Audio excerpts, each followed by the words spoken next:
నరేంద్ర మోదీ మూడోసారి ప్రమాణ స్వీకారం చేసి 2 ఏళ్లవుతుంది.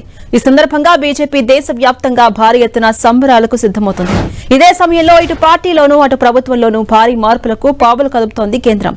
అంతేకాకుండా దేశవ్యాప్తంగా సంచలనానికి దారితీసే 2 కీలక బిల్లులను మరోసారి పార్లమెంటు ముందుకు తీసుకొచ్చేందుకు ప్రణాళికలు రచిస్తున్నారు. కేంద్రంలో బీజేపీ ప్రభుత్వం ఏర్పడి పుష్కర కాలమవుతుంది. బీజేపీ ఇటీవల తీసుకొచ్చిన లోక్సభ అసెంబ్లీ స్థానాల పెంపు, మహిళా రిజర్వేషన్ల అమలు బిల్లును మరోసారి పార్లమెంటు ముందుకు తీసుకొచ్చేందుకు సిద్దమవుతున్నట్టుగా తెలుస్తోంది. ఈసారి ఎలాగైనా పార్లమెంట్లో నియోజకవర్గాల పెంపు బిల్లును ఆమోదింప చేసుకోవాలని యోచిస్తోంది. ఆ ఎంపీలు బీజేపీలో చేరడంతో పార్లమెంట్లో బీజేపీ సంఖ్యాబలం కూడా పెరిగింది. అటు పశ్చిమ బెంగాల్లో గెలుపుతో రాజ్యసభలో నెంబర్లు కూడా మారాయి. మారిన రాజకీయ పరిస్థితుల దృష్ట్యా సమాజ్వాదీ పార్టీ, తమిళనాడులో డీఎంకే పార్టీలు నియోజకవర్గ సీట్ల పెంపుకు, మహిళా రిజర్వేషన్ల అమలు బిల్లుకు మద్దతిస్తాయని భావిస్తున్నారు. వరుసగా కేంద్రంలో పుష్కర కాలం అధికారంలో ఉన్న బీజేపీ మరో 30 ఏళ్ల పాటు అధికారంలో కొనసాగేలా దానికి అవసరమైన భారీ మార్పులకు శ్రీకారం చుట్టాలని చూస్తోంది. భవిష్యత్తు పార్టీ అవసరాలు, ప్రస్తుతం భాగస్వామ్య పక్షాలను కేంద్ర ప్రభుత్వంలోకి తీసుకోవడం కోసం యూనియన్ కేబినెట్ లో భారీ మార్పులు, చేర్పులు చేసేందుకు సిద్దమవుతున్నారు. దాదాపు 30 మంది కేంద్ర మంత్రులను పార్టీ అవసరాల కోసం వాడుకోబోతున్నారు. ఇందుకోసం కేంద్ర ప్రభుత్వంలో మంత్రులుగా ఉన్న పలువురు సీనియర్ మంత్రులను పార్టీ కార్యక్రమాల్లోకి తీసుకునేందుకు సిద్దమవుతోంది అధిష్టానం. అంతేకాకుండా భాగస్వామ్య పక్షాల్లోని జేడీయూ అధినేత నితీష్ కుమార్ ఈ మధ్య ఆప్ నుంచి బీజేపీలోకి వచ్చిన ఎంపీలలో ఒకరిద్దరిని కూడా కేబినెట్ లోకి తీసుకోవాలనే ఆలోచనలో ఉన్నట్టుగా తెలుస్తోంది. ఇదే అంశంపై మరింత సమాచారం మా ప్రతినిధి గోపి అందిస్తారు. గోపి, గంటలని ఈ రోజు ప్రధాని అధ్యక్షతన సాయంత్రం 4 గంటలకు జరగబోయే కేంద్ర కేబినెట్ సమావేశం పైనే దేశవ్యాప్తంగా కూడా చర్చ అయితే జరుగుతుంది. ముఖ్యంగా ఇది కేవలం కేబినెట్ చర్చ మాత్రమే కాదు, కేబినెట్ మంత్రుల షెఫిల్ కూడా జరుగుతుంది అనేది కూడా చెప్తున్నారు. కేబినెట్ పునర్విభజన జరుగుతుంది. దీంట్లో కొత్త వారికి అవకాశం లభిస్తుంది. ఇప్పటికే పార్టీకి ఇటు కేంద్ర మంత్రులుగా ఉన్న వాళ్ళందరినీ కూడా పార్టీలో కీలక బాధ్యతలు అప్పజెప్పడము, కొత్త వారిని మంత్రివర్గంలోకి తీసుకోవడం, ఈ రెండింటిపైన కూడా ఈ రోజు కీలకంగా చర్చ జరిగే అవకాశాలు అయితే చాలా స్పష్టంగా కనపడుతున్నాయి. అయితే ఇటు ఏదైతే ఈ కేబినెట్ రీషఫ్లింగ్ కి సంబంధించి కూడా అనేక వార్తలు అయితే వస్తూ ఉన్న పరిస్థితి కనపడుతుంది. ఎందుకంటే ఒకవైపు ఇటు కేబినెట్ కి సంబంధించిన అంశంలో ఈ కేంద్ర కేబినెట్ లో నూతన వారికి చోటు లభించడము, ఉన్న వారిని అంటే ఇప్పటికే కొంత వారికి వారి పనితీరు, ఇతర అంశాలపైన ఆధారంగా వాళ్ళందరినీ కూడా కొంత ఉద్వాసన పలికే అవకాశాలు కూడా ఉన్నట్టుగా తెలుస్తోంది. అయితే తెలుగు రాష్ట్రాలపైన దీని ప్రభావం ఉండబోతుంది అనేది ప్రస్తుతం చర్చ అయితే జరుగుతూ ఉన్న పరిస్థితి ఉంది. దీంట్లో ముఖ్యంగా ఇటు ఈ వివాదంలో ఉన్న కేంద్ర మంత్రి బండి సంజయ్ కుమారుడి అంశం కావచ్చు, ఆ తర్వాత జరిగిన పరిణామాలన్నీ కూడా కొంత ఆయనకు ఇబ్బందికరంగా మారే పరిస్థితి అయితే కనపడుతుంది.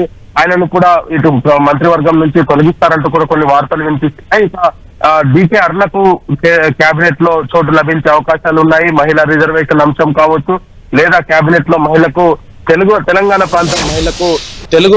ప్రాంతం నుంచి ఒక మహిళను తీసుకోవడం వల్ల రానున్న రోజుల్లో బీజేపీకి ఇటు తెలంగాణలో కొంత అవకాశం కలిసి వచ్చే విధంగా ఒక మహిళకు అవకాశం కల్పిస్తారనేది కూడా కొంత వార్త వినిపిస్తుంది. అయితే 6 దేశాల పర్యటన అనంతరం జరగబోతున్న ఈ కేబినెట్ లో అనేక అంశాలపైన ప్రధానంగా చర్చ జరిగే అవకాశాలు అయితే కనపడుతున్నాయి. ఒకవైపు పశ్చిమాసియా యుద్ధ వాతావరణ కారణంగా దేశంలో ఆర్థిక అంటే గోపి, అటు కేబినెట్ భేటీలో అజెండాలో మెయిన్ గా అటు మిడిల్ ఈస్ట్ వారికి సంబంధించి కూడా పాయింట్ కూడా ఉంది కదా, సో దానికి సంబంధించి ఏ విధమైన చర్చలు కొనసాగే అవకాశం ఉంది? అటు ఏమైనా నిర్ణయాలు తీసుకోబోతున్నారా? అయితే ముఖ్యంగా యుద్ధ వాతావరణ కారణంగా భారత ఆర్థిక వ్యవస్థ పైన పడే ప్రభావము ఏ రంగాలలో ఈ ఆర్థిక వ్యవస్థ పైన పడుతుందో వాటన్నిటిపైన కూడా సమీక్షలు జరుపుతూ వస్తుంది కేంద్ర ప్రభుత్వం. గత కొద్ది రోజులుగా కూడా ఇటు పెట్రోలియం ఉత్పత్తులతో పాటు నిత్యావసర వస్తువులకు సంబంధించిన అంశం పైన కూడా కేంద్రం కొంత రివ్యూలు జరిపిన పరిస్థితి అయితే చూస్తూ వచ్చాం. దాంట్లో భాగంగానే ఇటు ఆయన 9 సూత్రాలను కూడా పొదుపు సూత్రాలను హైదరాబాద్ వేదికగా, అదేవిధంగా గుజరాత్ లో కూడా అదే అంశాన్ని కూడా ఆయన ప్రస్తావించడం జరిగింది.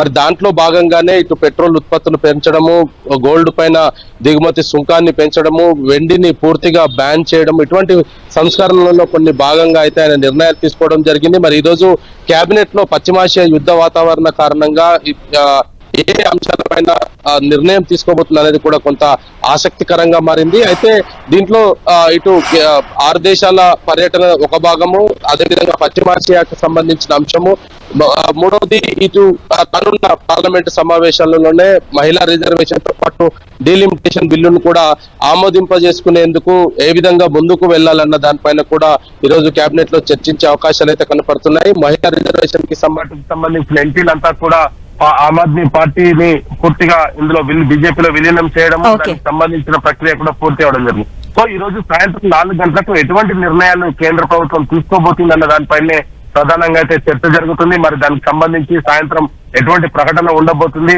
సాధారణంగా మధ్యాహ్నం జరిగిన కేబినెట్ కి సాయంత్రం దానికి సంబంధించిన బ్రీఫింగ్ కూడా ఉంటుంది. కానీ మరి సాయంత్రం ఈ రోజు జరిగే కేబినెట్ కి సంబంధించిన బ్రీఫింగ్ అయితే ఉండే అవకాశాలు అయితే కనపడతలేదు. మరి ఎటువంటి నిర్ణయాలను తీసుకోబోతుంది అనేది కూడా ప్రస్తుతానికి అయితే వేచి చూడాలి. మరి సాయంత్రం జరిగే కేబినెట్ పైనే దేశవ్యాప్తంగా అయితే అందరి దృష్టి ఉంది అని చెప్పొచ్చు. Right, thank you Gopi.